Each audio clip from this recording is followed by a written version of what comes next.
हाल ही में अभी एक बार पुनः हम देख रहे हैं कि हमारे भारत का माथा कहा जाने वाली कश्मीर घाटी रक्त से लाल हुई है। मुजफ्फर राजमी साहब लिखते हैं, यह वज्र भी देखा है तारीख की नजर ने, जब लम्हों ने खता की और सदियों ने सजा पाई। वास्तव में वह एक लम्हा ही रहा होगा जब युद्ध में जीत जाने के बाद भी पृथ्वीराज चौहान ने मोहम्मद गौरी को एक बार पुनः आक्रमण करने के लिए कहा होगा। वह एक लम्हा ही रहा होगा जिसमें पानीपत के तृतीय युद्ध में मराठे हार जाते हैं और विदेशी शक्तियां जीत जाती हैं।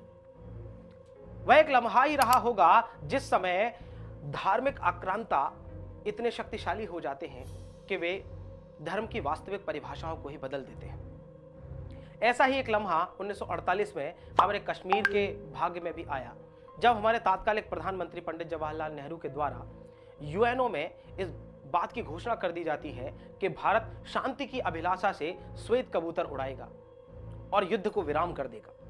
हालांकि हम देखते हैं कि वे श्वेत कबूतर समय समय पर घाटी में रक्त से लहूलुहान मिलते हैं। कहानी में थोड़ा सा पीछे चलते हैं और उस समय की घटनाओं को याद करते हैं जिस समय हमारा देश आजाद हो रहा था।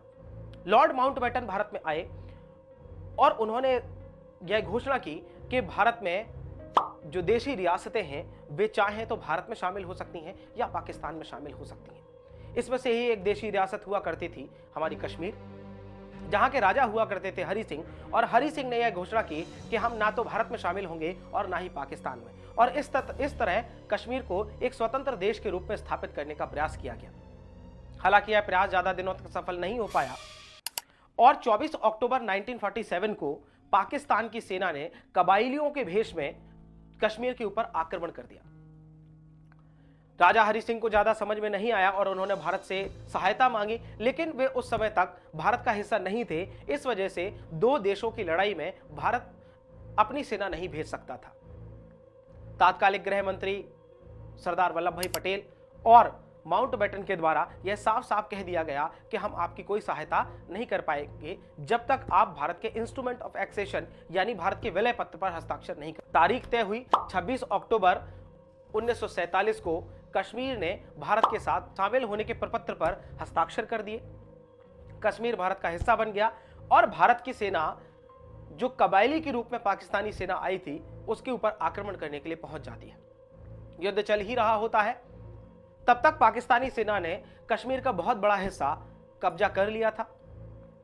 भारत की सेना मुंहतोड़ जवाब देती है, लेकिन यूएनओ में हमारे प्रधानमंत्री जी एक घोषणा कर देते हैं कि हम युद्ध विराम की घोषणा करते हैं और जो भी जहां पर है वहीं पर रुक जाए।